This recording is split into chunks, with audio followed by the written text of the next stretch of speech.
إلى عبد رسول الله صلى الله عليه وسلم وآل بيت رسول الله وصحاب رسول الله ثم إلى أرواح مشايخنا جميعا في مشي الأرض ومغارب أحيات وماتهم وخصوصا مؤلف هذا الكتاب ومترجم هذا الكتاب ونفعني بالكتاب. الفاتحة. أعوذ بالله من الشيطان الرجيم. بسم الله الرحمن الرحيم. الحمد لله رب العالمين الرحمن الرحيم مالك يوم الدين إياك نعبد وإياك نستعين اهدنا الصراط المستقيم صراط الذين أنعمت عليهم غير المغضوب عليهم ولا الضالين آمين. أعوذ بالله من الشيطان الرجيم. بسم الله الرحمن الرحيم. الحمد لله رب العالمين والصلاة والسلام على أشرف الأنبياء المرسلين سيدنا محمد وعلى آله وصحبه أجمعين. رب اشرح لي صدري ويسر لي أمري واحلل عقدة من لساني يفقهوا قولي. اللهم زدنا علما وفهما وألحقنا بالصالحين. Sambungan bacaan kitab Kanzul Minan ala Hikam Abi Madian. Sambungan muka surat ke surat 9.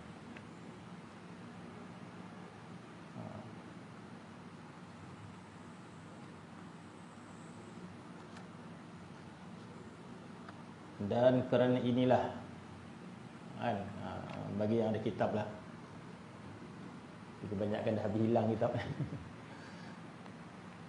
Dah habis cicir kitabnya.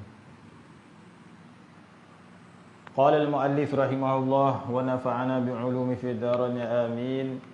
Dan kerana inilah adalah Nabi sallallahu alaihi wasallam apabila selesai daripada sembahyang mengucap istighfar 3 kali, maka apabila adalah Nabi sallallahu alaihi wasallam mengucap istighfar kemudian daripada ibadatnya, iaitu yang terlebih besar ibadat adalah sembahyang, sebab takut taksir. Ini huraian ataupun ini tafsiran, ini kefahaman yang difahamkan oleh para ulama. Adapun riwayatnya iaitu tentang Nabi sallallahu alaihi wasallam apabila setiap kali solat Nabi istighfar. Itu riwayat yang diriwayatkan perbuatannya Nabi SAW. Kemudian ulama melihat bahawa solat ini adalah sebesar-besar ibadat. Berdalilkan banyak dalil. Di antara dalil solat ini sebesar-besar ibadat, salah satu dia kerana satu-satunya ibadat yang Nabi terima secara langsung daripada Allah adalah solat. Jadi kalau kita tengok dalam ibadat dalam agama Islam ni semua hebat-hebat. Bila kita sebut tentang puasa, maka kita akan dapati seolah-olah puasa inilah yang paling hebat. Bila kita menyebut tentang baca Quran, fadilat kelebihan dia, sehingga kita melihat seolah-olah baca Quran inilah yang paling hebat. Bila kita melihat tentang kelebihan salawat ke atas Nabi dengan dalil-dalil yang tertentu, kita akan melihat salawat inilah seafdal-afdal ibadat. Bila kita melihat ibadat haji dengan dalil-dalil dia, akhirnya kita akan dapati ibadat haji yang paling hebat. Jadi ulama mengatakan kenapa sebegitu? Supaya kita melihat setiap ibadat dalam Islam ni semua hebat. Ataupun dengan mana yang lain ada khususiat sendiri yang tak ada pada ibadat yang lain. Bila kita bercakap tentang puasa, Masya Allah, ada hadis yang menyebut kullu amal ibnu Adam lahu illa shaum. Setiap amalan anak Adam baginya, kata ulama, baginya tertulis pahala. Kata ulama, baginya tertulis kadar pahala.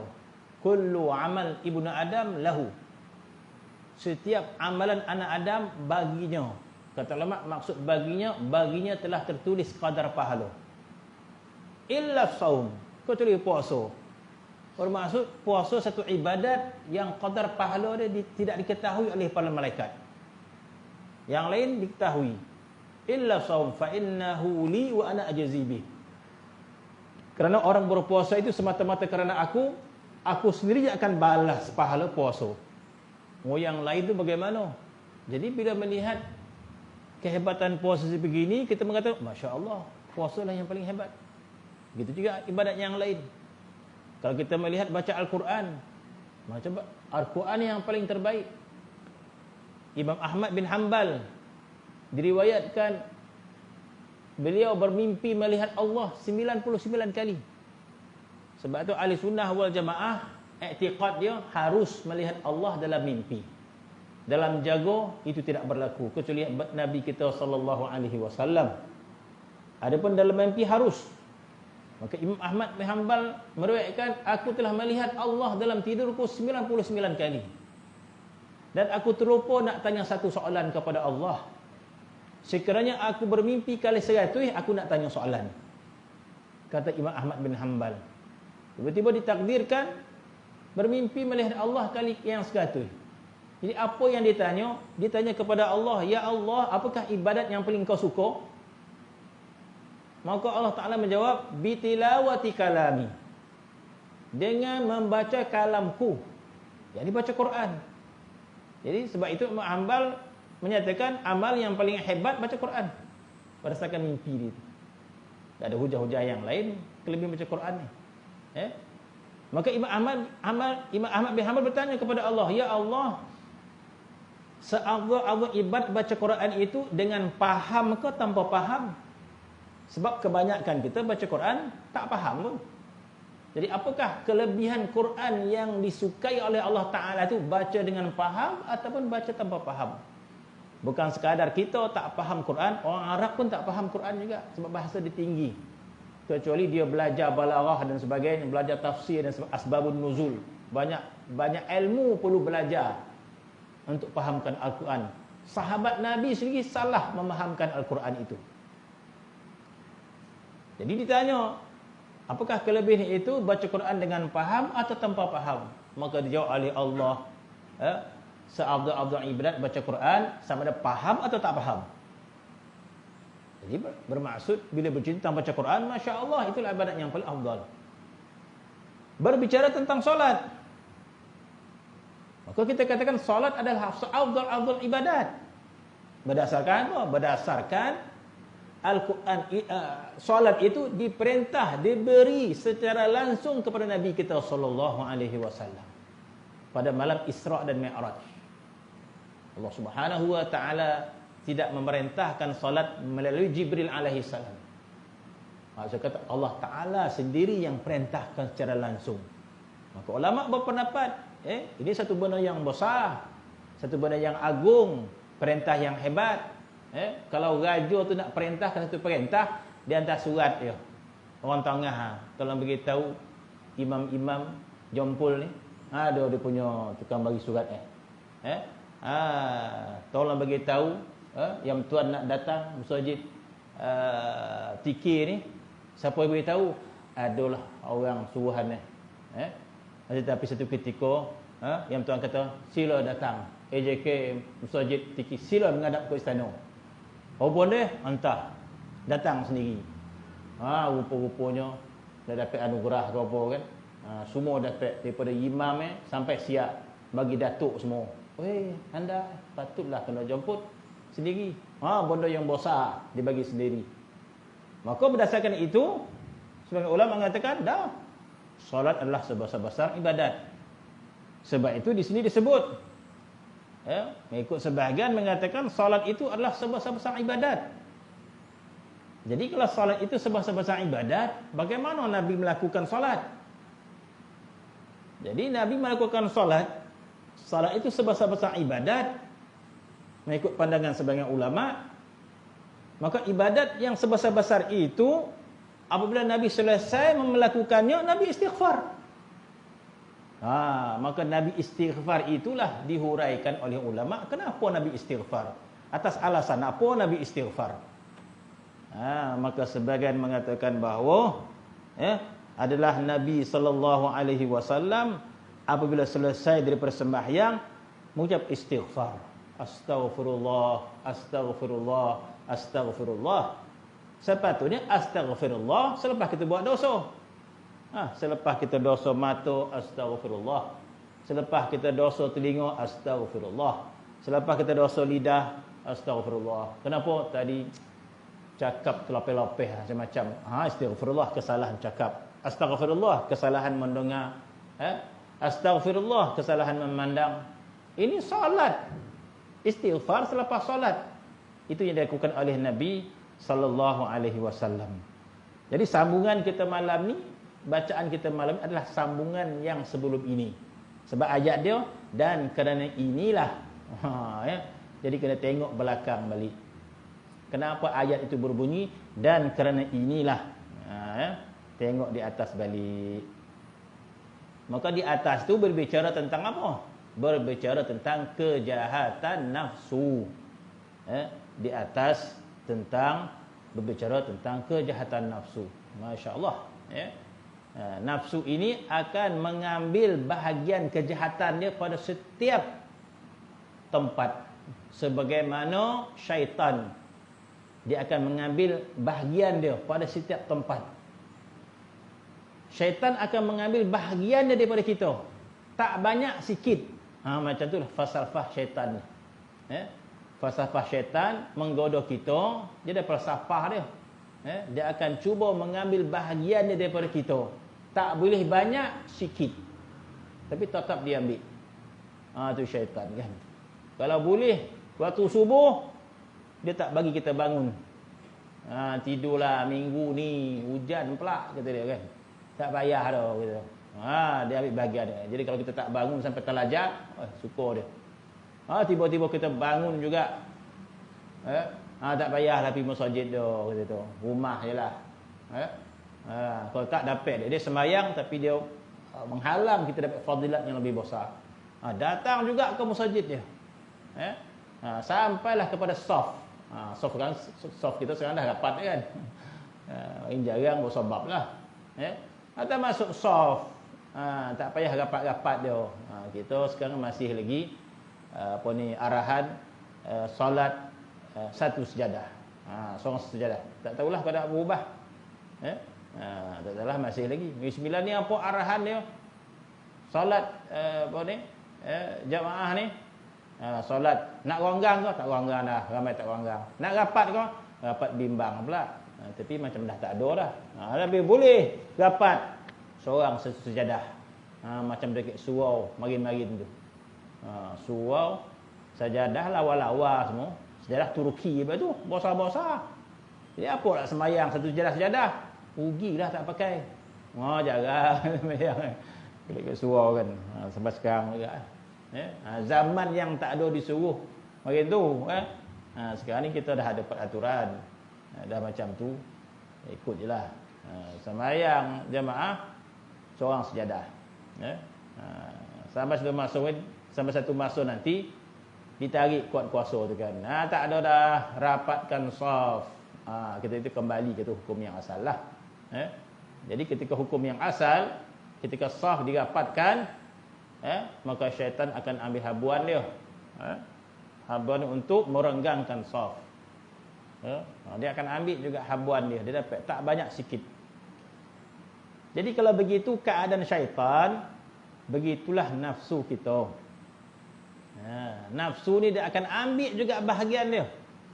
Dia akan ambil juga bahagian dia daripada kita. Cuma yang dahsyat dia, nafsu dengan syaitan. Nafsu ni, syaitan ni kebanyakan kita benci. Kita marah syaitan kan. Dan kita ada satu doa ta'awudz. A'udzubillahi minasyaitonir rajim. Kita ada doa ta'awudz. Dan bila sebut syaitan, ada sifat rajim. Syaitanir rajim. Syaitannya yang direjam. Syaitannya dilaknat. Jadi sentiasa kita menyebut sifat-sifat yang tak baik kepada syaitan. Adapun kejahatan nafsu lagi sukar. Sebab nafsu ini kejahatan yang kita sayang. Kejahatan yang kita sayang. Kejahatan yang kita pun keliru. Nafsu ini sebahagian daripada kita atau macam mana? Jadi bagi orang yang terkeliru, maka dia akan rasa nafsu ini sebahagian daripada dirinya. Sedangkan nafsu itu adalah kejahatan, musuh kita sebenarnya. Nafsu itu adalah musuh kita. Tetapi berbentuk sebahagian daripada diri kita yang payah kita nak kenal pasti. Maka nafsu itu jahat. Siapa yang sebut? Allah Ta'ala yang sebut. Innan nafsa la'ammaratun bisu. Nafsu itu bersangatan mengajak tuan dia melakukan kejahatan. Dia kan ambil bahagian dia jahat. Nafsu ni jahat. Dah berjaya dah kita datang ke masjid. Dah berjaya dah kita berdiri solat. Nafsu tetap membisikkan kita. Jamu, muak gitu. Kalau tarawih tu panjang mana lah imam tu. Kita pun mengadang jamu. Dia membisikkan kejahatan pada kita. Sedangkan kita menghadap siapa? Sedangkan kita menghadap Tuhan kita yang menjadikan kita. Kita menghadap Tuhan yang beri kita rezeki. Kita yang menghadap Tuhan kita yang beri kita nyawa. Bodoh tak? Seseorang yang menghadap ketua, dia ada ketua dia. Ketua itulah yang bagi dia kerja tempat tu. Ketua itulah yang naikkan dia pangkat. Ketua itulah yang bagi dia bonus sebagainya. Tiba-tiba dia marah-marah ke ketua tu. Kita kata hilang akal orang ni. Dia boleh tak baik dengan ketua tu. Dia boleh rasa benci. Dia boleh rasa tak senyum dengan ketua tu. Muak pula menghadap tuan ni. Boleh tak saya tak menghadap tuan? Saya malas menang muka tuan lah. Agak-agak kalau cakap dekat ketua kita macam tu macam mana? Berambil lah kau tak payahlah kau duduk sini. Dah kata orang tak payahlah kau duduk sini. Mana mungkin? Orang macam-macam dibuat kepada ketua dia. Digosok-gosok lah, cakap macam-macam lah bahasanya. Untuk apa? Untuk naik pangkat kan. Ramah lah kata, puji lah macam-macam. Sebab apa? Kita menghadap seseorang yang memberi kita segala-galanya. Kita kerja pun dengan dia. Dia yang bawa kita bekerja. Dia yang bagi kita gaji. Dia naik lawan kita. Tak sayang ke orang tu? Kau tak sayang. Bodohlah orang pergi memuji orang yang lain. Bodohlah orang pergi puji seseorang yang tidak memberi dia apa-apa. Dia pergi puji orang tu. Orang tu tak bagi dia apa-apa pun. Tak pernah bagi duit. Tak pernah bagi dia pekerja dan sebagainya. Tak pernah tolong dia. Tiba-tiba dia berikan penghormatan kepada seseorang yang tak pernah beri apa-apa pun kat dia. Tak kebodoh orang tadi? Sedangkan kepada seseorang yang bagi dia kerja, yang bagi dia gaji, yang bagi dia bonus, dia buat tak reti pada orang tu, dia marah-marah pula. Bonci betul saya menghadap tuan ni, kata dia. Tak kebodoh. Begitulah nafsu. Jahatnya nafsu. Kita ke mana kita menghadap Tuhan yang menjadikan kita, Tuhan yang memberikan kita rezeki, Tuhan yang bagi kita nyawa. Napeh kita mampu tarik ni pun dia bagi. Kalau ditahan tak bernapeh kita. Tak sadar ke kita Tuhan yang memberi kita napeh ni? Sadar. Tu habis kenapa kita boncing menghadap dia? Entahlah kata. Berjahatnya nafsu. Kita dah tahu dah yang kita menghadap ni Allah yang beri kita nyawa, yang beri kita rezeki, yang menentukan kita syurga atau neraka. Tetapi kita bonci menghadap dia. Allah bonci betul menghadap Allah Ta'ala ni. Minum teh ke no? Minum teh tak apa. 2 jam berburak dah pun, tak salah. Sebab apa? Disukai nafsu gitu kan. Menghadap Tuhan kita, Allah boncinya. Sikit-sikit dah lah kata-kata. Lama bona pula. Kenapa begitu? Takkan nafsu kita jahat. Bagi orang yang berfikir, bagi orang yang akal. Bukankah dalam Al-Quran Allah Subhanahu wa Ta'ala menggunakan ayat-ayat berfikir. Afala yatadabbaruna al-Quran am ala qulubin aqfaluha. Dalam Al-Quran Allah Ta'ala menyebut afala tatafakkarun. Kenapa kamu tidak berfikir? Afala ya'qilun. Kenapa kamu tidak berakal? Jadi pemikiran sebegini yang sepatutnya kita fikir. Kenapa? Oh, ya tak ya juga. Kenapa kita sifat begitu? perlu kita fikir, perlu kita cari jawapan dia. Tidak boleh kita biarkan situ apa. Kenapa kita benci menghadap Allah Subhanahu Wa Taala? Persoalan tu perlu kita jawab. Kenapa? Baru kita tahu. Rupa-rupanya dalam diri kita ada satu benda yang jahat. Apalah perlu kita biarkan situ rupa? Segitu saja? Tak boleh kita biarkan. Kita kena terbiah dia. Sehingga nafsu itu tunduk terhadap Allah Subhanahu Wa Taala sesuai apa yang disabdakan oleh Nabi kita sallallahu alaihi wasallam, la yu'minu ahadukum hatta hawahu taba'an lima ji'tu bihi.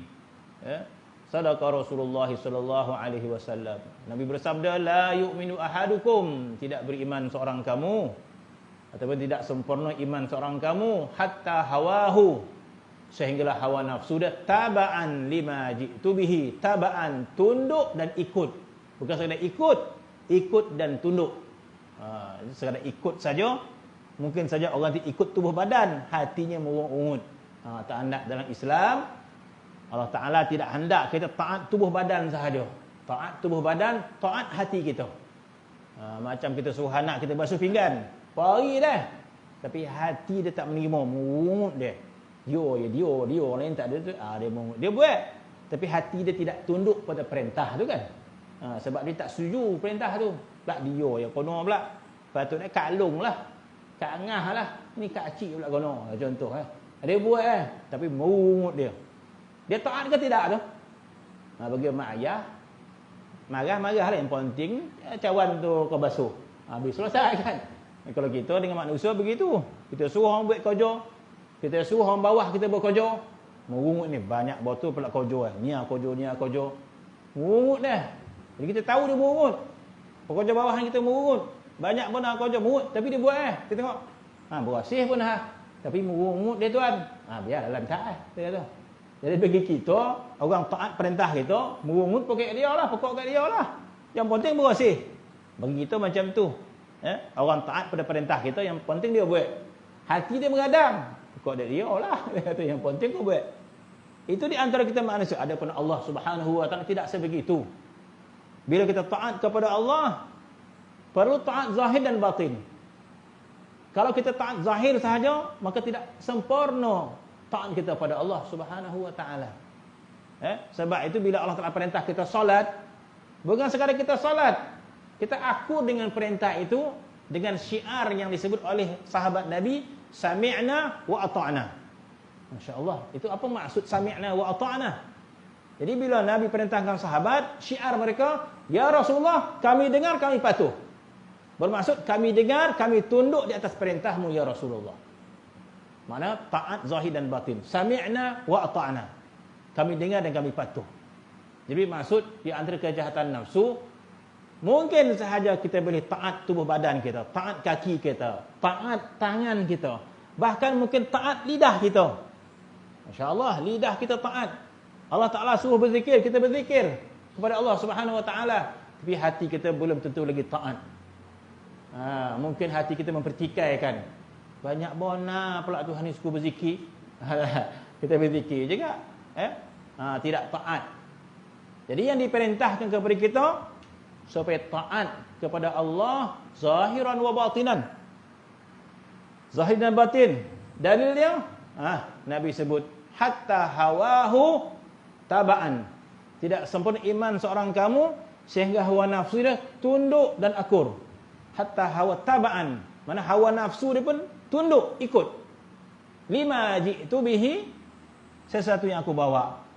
Jadi nafsu ditunduk bermaksud nafsu ini redha dengan perintah itu. Salat, sami'na wa ata'na. Puasa, sami'na wa ata'na. Begitulah ibadat yang lain. Maka nafsu itu sebegitu. Maka disebut bahawa wa ma ubarri'u nafsi innan nafsa la'ammaratun bisu. Tiadalah aku lepas daripada nafsuku, daripada keinginanku, nafsuku, kerana sungguhnya nafsu itu bersangatan menyuruh dengan kejahatan. Itu makna kenyataan yang sebelum ini. Dan asal maksiat dan lalai. Keinginan itu sebab redha kepada dirinya. Jadi asal maksiat, kita redha dengan nafsu kita. Bermaksud kita tak pernah marah nafsu kita. Asal maksiat disebut asal maksiat redha dengan diri sendiri. Bermaksud yang nama dia keinginan kita ikut saja. Yang nama dia keinginan kita ikut je. Walaupun agama marah, agama larang, yang penting keinginan kita. Kenapa? Sebab kita redha pada diri kita. Jadi bagi orang yang tidak kenal, yang tidak mengenali kejahatan diri, maka mereka memilih untuk redha kepada dirinya sendiri. Bermaksud redha pada diri sendiri, apa sahaja kehendak hati dia ikut. Dia ngabang kehendak hati, sebenarnya kehendak nafsu. Dia kata ikut kata hati dia buat je. Walaupun benda salah, tapi yang tak tu diri dia. Dia tak rasa bersalah pun. Bermaksud dia redha terhadap diri dia. Sebab itu ulama mengatakan redha terhadap diri adalah asal segala maksiat. Aslukul maksiat adalah punca segala maksiat. Jadi tidak sebegitu. Kita perlu melihat kehendak kita, keinginan kita itu pada syariat. Di hadapan syariat macam mana? Ya, kita berkehendak. Kita berkehendak tak nak ibadat. Kita berkehendak tak nak beramal. Kan kena malihlah beramal. Kerana kehendak kita perlu kita bentangkan di hadapan syariat. Oh, syariat kata tak betul. Bermaksud kita perlu marah pada nafsu kita. Bermaksud kita tidak boleh redha terhadap nafsu kita. Jadi mula-mula kita tidak redha lah. Mana boleh macam ni? Kita berkehendak sesuatu yang dicela oleh syariat. Jadi kita cela diri kita sendiri. Kita tidak redha dengan diri kita. Jadi bila kita buat juga, bermaksud kita telah melanggar syariat. Jadi kita ada iman. Iman kita membenteng kita. Kita hendak melakukan sesuatu yang melanggar syariat.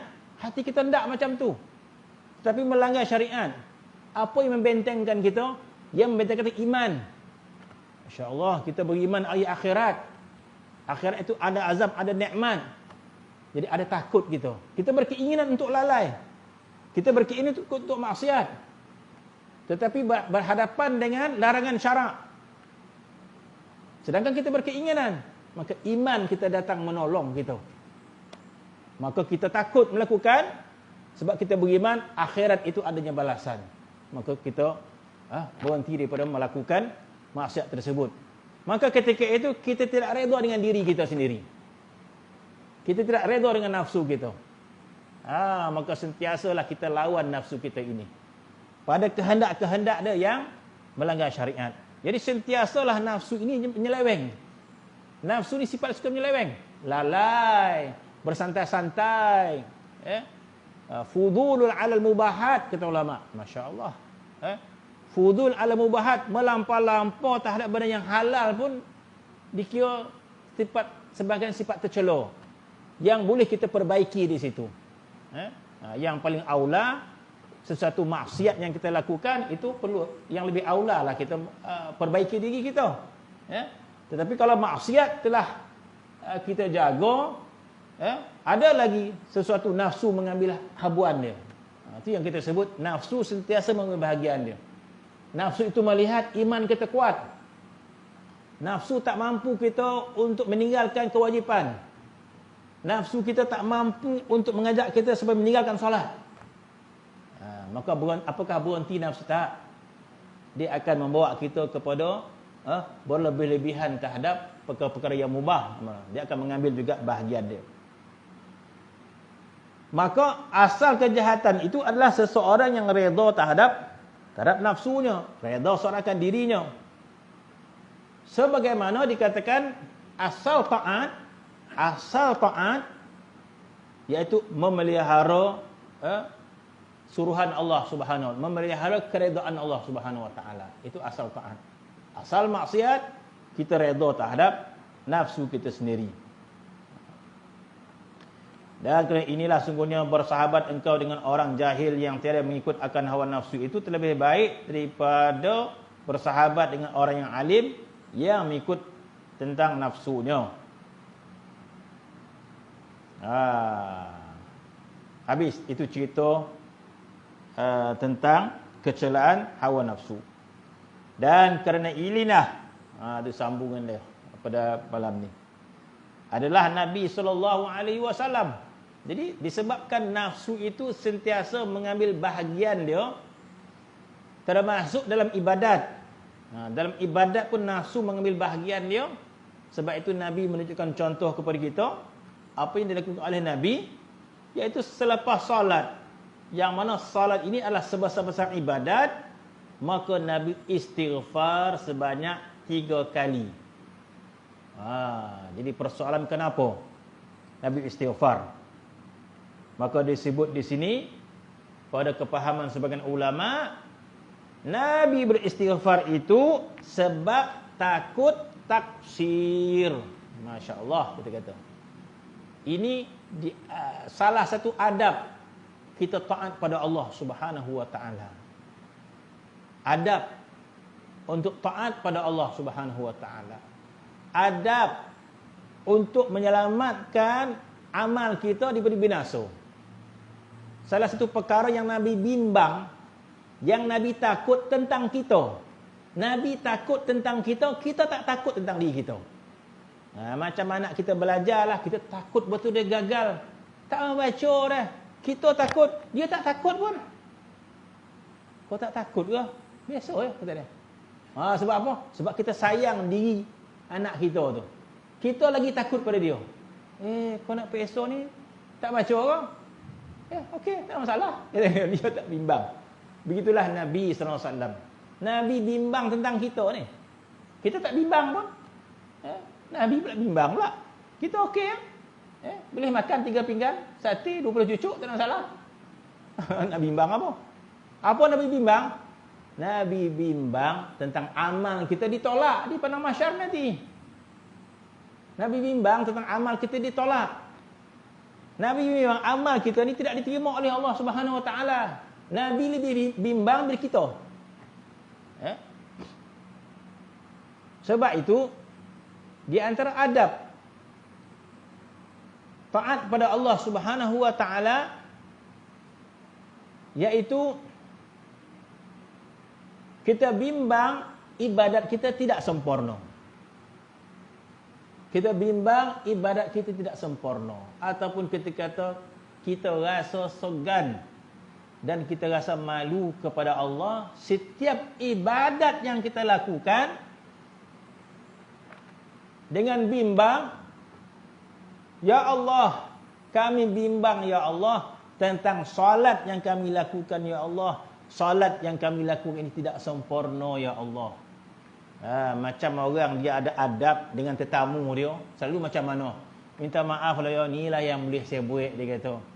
Ni lah makan, sedangkan banyak dah. Jadi tuan rumah tu kenapa macam tu?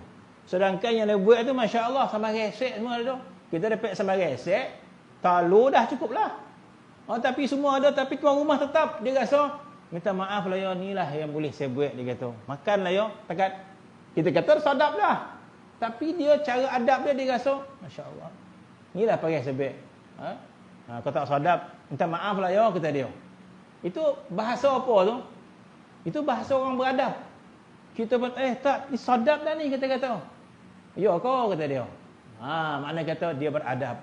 Daripada orang perasan tu orang, sedap tak nak masak. Orang senang dan masak ni dah. Inilah makanan yang paling sedap kat tempat ni. Dia pula ngangkat diri dia kan. Dia perasan. Kita rasa pula, tak perasa lah. Tawa garam pun tak ada. Dia pula mengangkat-ngangkat dia punya masakan kan. Kita kata orang tu sombong lah. Jadi dengan Allah Subhanahu wa ta'ala, supaya kita berasa taksir dengan ibadat kita, maka ini menyelamatkan kita daripada ujub, menyelamatkan kita daripada takabur, menyelamatkan kita daripada riak. Sebab takabur dengan ibadat, ujub dengan ibadat, riak dengan ibadat membinasakan ibadat. Maka Nabi bimbang tentang amal kita ini ada unsur-unsur yang membinasakan amal. Sama ada ujub, sama ada riak, sama ada takabur. Maka di antara menyelamatkan amal kita daripada ujub, iaitu setiap amal kita merasai kurang dalam amal itu. Jadi bila kita solat, Masya Allah, orang yang rajin solat.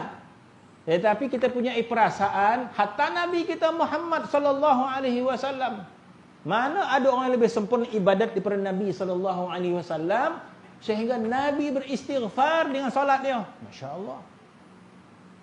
Lalu diberikan kepahaman oleh ulama, kenapa Nabi istighfar selepas solat? Nabi sendiri yang menerima ibadat solat daripada Nabi daripada Allah Subhanahu wa taala. Nabi sendiri lepas solat beristighfar. Maka ulama mengatakan, kenapa Nabi istighfar selepas solat?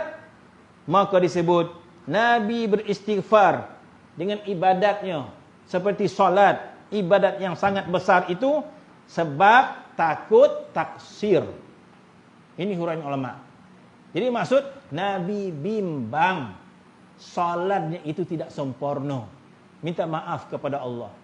Macam kita bagi hidangan kepada tetamu, minta maaf lah ya Tuhan ya, ni yang pagi hari dapat jadi kita bimbang, takut tak sempurna. Itu beradab nama dia. Maka itu dianjurkan kita setiap kali ibadat kita berasa taksir dengan ibadat kita. Puasa kita merasa taksir, haji kita merasa taksir, ibadat kita merasa taksir. Jadi kita minta maaf kepada soal kita, ya Allah, maafkan kami ya Allah, maafkan saya ya Allah. Inilah sekadar amal kami yang tidak sempurna ya Allah. Betapa tidak sempurnanya amal kami ya Allah. Malu rasanya kami mempersembahkan amal ini kepadamu ya Allah. Ampunkan dosa kami ya Allah. Ini maksud taksir, kita kata. Merendah diri di hadapan Allah, tidak merasa sempurna dengan ibadat kita. Sebaliknya kalau kita perasan, dalam ramai-ramai ni rasa dan yang paling khusyuk rasa. Tengok sampai lolap mata dan sembahyang. Ada perasaannya. Dia tengok orang, lalai semua. Dan rasa dan yang paling khusyuk. Dia berasa tak? Dia berasa yang paling sempurna. Dalam ramai-ramai dan yang paling pemurah rasa. Tengok orang sedekah, biru, kuning, hijau ya. Kan hijau, kuning pula. Hijau RM5 ya. Tengok. Dan sedekah ungu warna RM100. Jadi dia orang yang paling hebat dia. Ya.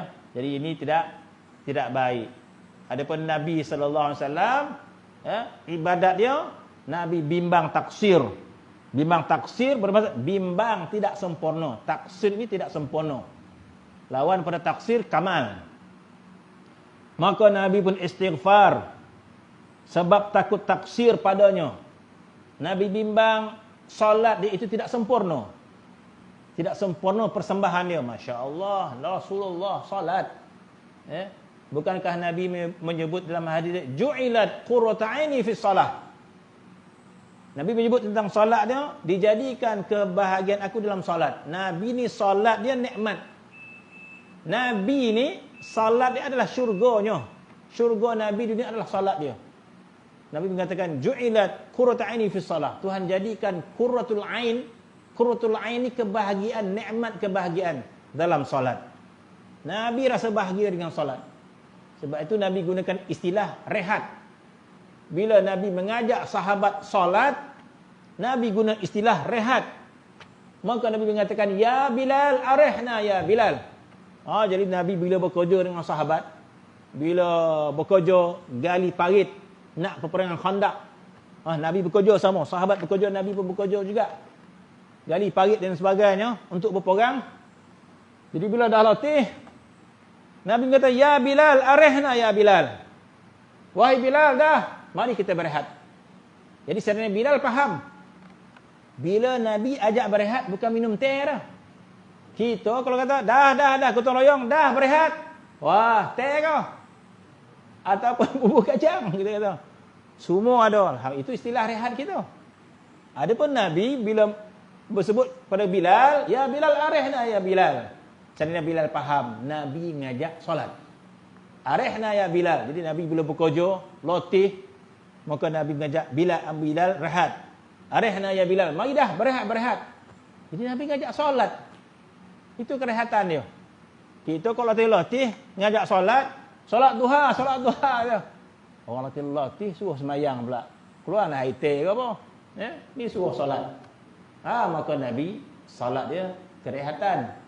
Walaupun sebegitu, Nabi mengajar umat dia, selepas salat Nabi istighfar.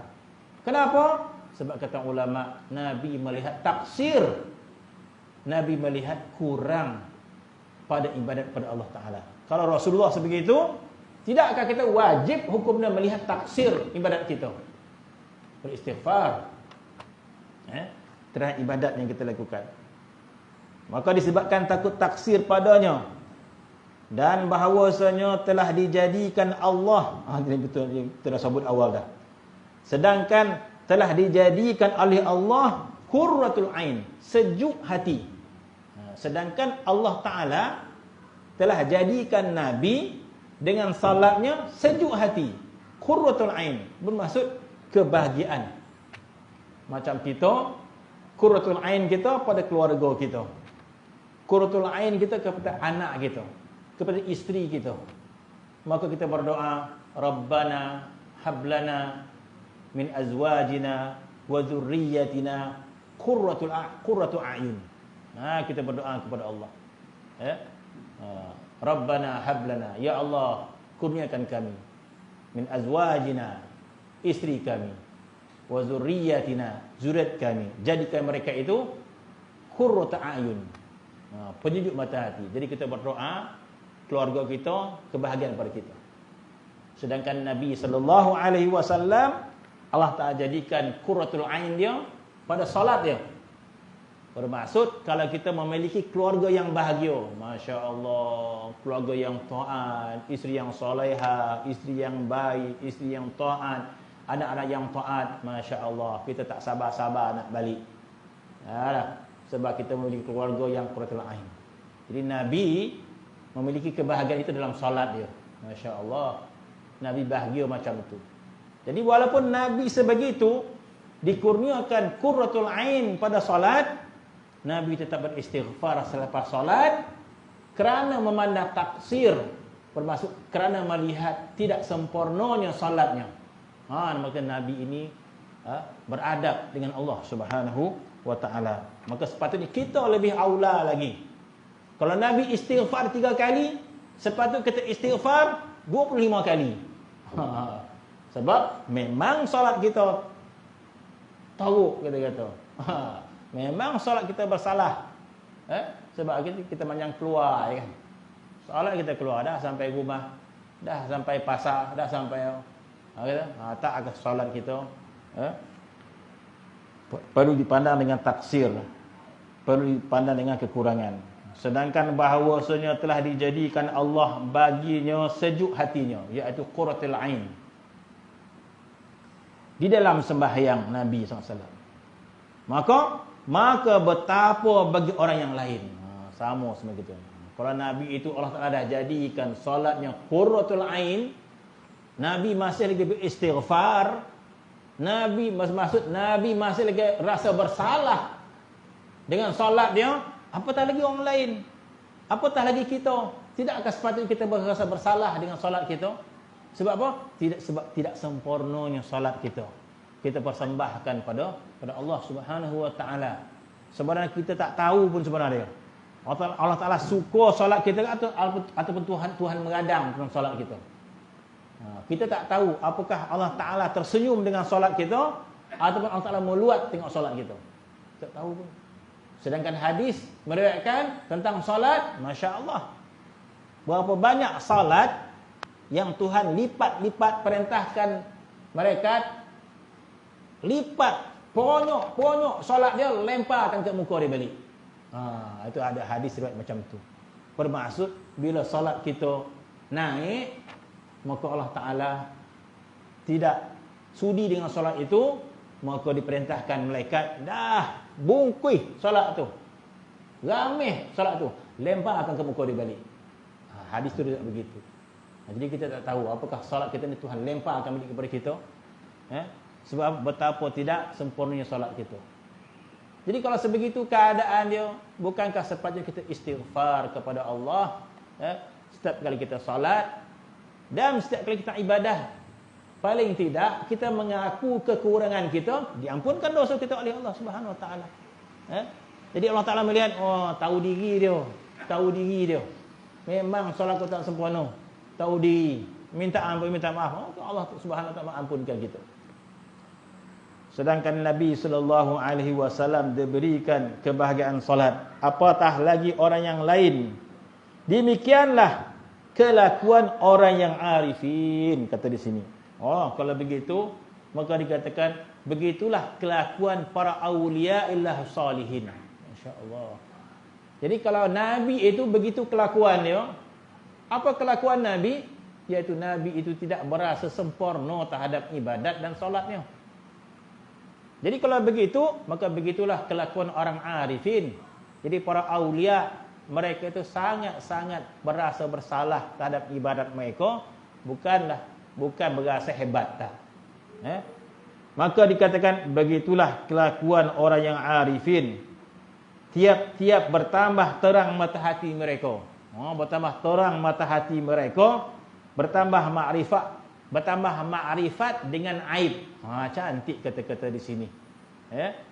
Sebenarnya para aulia itu semakin bertambah terang hatinya, semakin apa? Semakin nampak aib dirinya.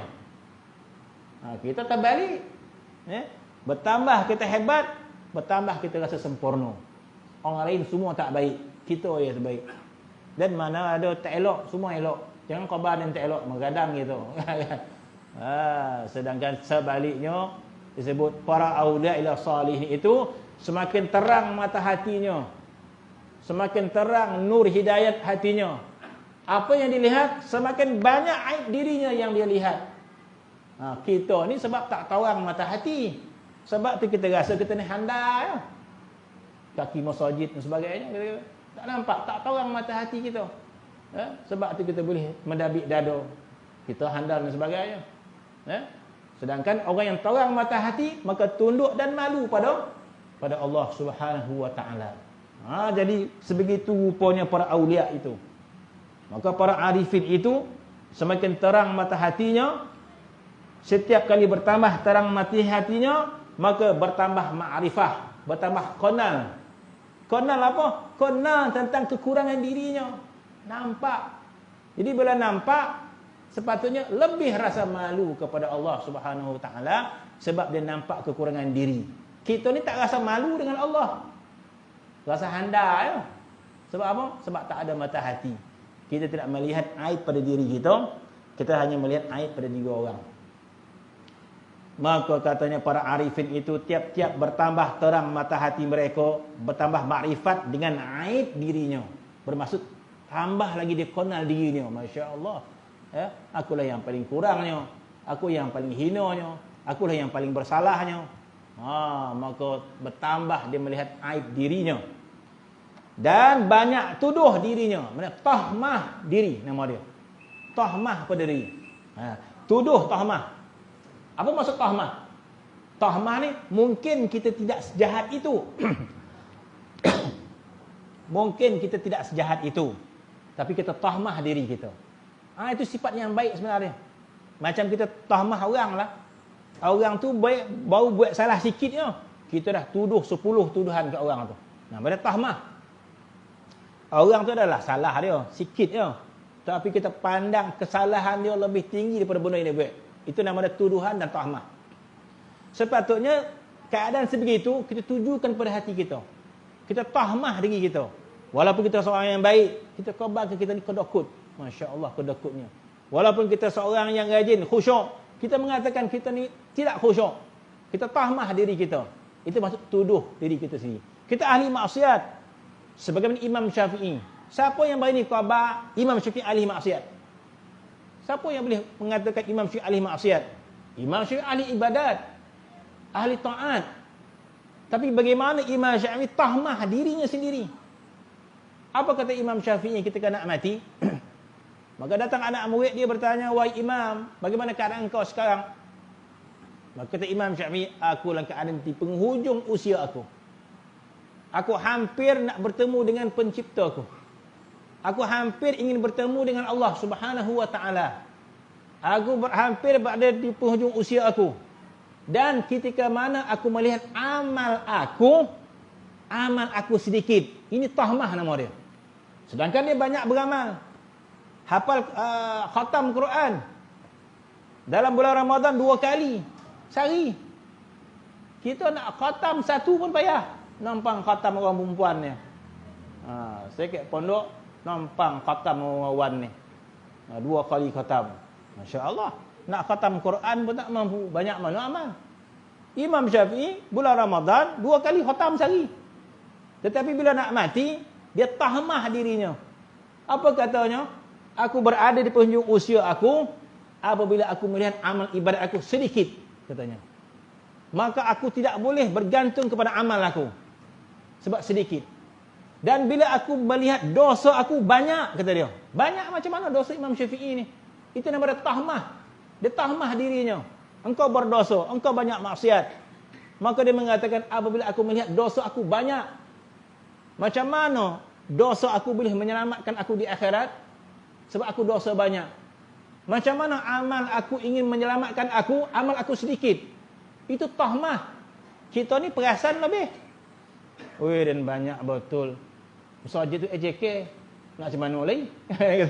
Apa lagi kita kata? Anda kita mengangkat diri kita. Sedangkan para ulama, para tahmah diri mereka. Imam Syafi'i kata, amal aku sedikit, dosa aku banyak. Bagaimana aku ingin bertemu dengan Allah Subhanahu wa taala? Imam Syafi'i kata, aku tidak boleh berharap pada amal aku. Maka apabila aku melihat rahmat Allah Subhanahu wa taala, rahmat Tuhan besar, maka aku bersandar pada rahmat Allah Subhanahu wa taala. Aku tidak bersandar pada amal aku. Amal aku sedikit. Tetapi apabila aku melihat kasih sayang Allah, maka aku bersandar pada rahmat Allah Subhanahu wa taala. Aku tidak boleh bersandar pada dosa aku. Dosa aku banyak. Tetapi apabila aku melihat keampunan Allah, maghfirah Allah yang begitu luas, maka aku bersandar kepada maghfirah Allah Subhanahu wa taala. Nampak? Dia berbaik sangka kepada Allah, berburuk sangka pada diri sendiri. Itu adab dia dengan Allah Subhanahu wa taala. Kita buruk sangka terhadap diri kita, kita baik sangka terhadap Allah Subhanahu wa taala. Maka orang yang arifin itu bertambah terang mata hatinya, maka bertambah makrifat terhadap aib dirinya. Kemudian dan banyak tuduh bagi dirinya. Masya Allah, banyak lalai, solat kita tidak khusyuk, kita kata hati kita lalai, maksiat dan sebagainya. Itu namanya tahmah pada diri kita. Maka akhirnya, ya Allah, aku orang yang banyak dosa, ya Allah. Aku orang yang lalai, ya Allah. Jadi tahmah pada diri kita di hadapan Allah Subhanahu wa taala. Dan ketiadaan redha daripadanya. Mana dia tidak redha terhadap nafsunya. Nafsunya masih jahat. Maka sentiasalah dia melawan nafsu dia. Melawan hawa nafsu dia. Tidak redha kepada nafsunya. Wallahu taala alam. Bismillahirrahmanirrahim. Alhamdulillahirabbil alamin wassalatu wassalamu ala asyrafil anbiya'i wal mursalin wa ala alihi washabihi alhamdulillahirabbil alamin.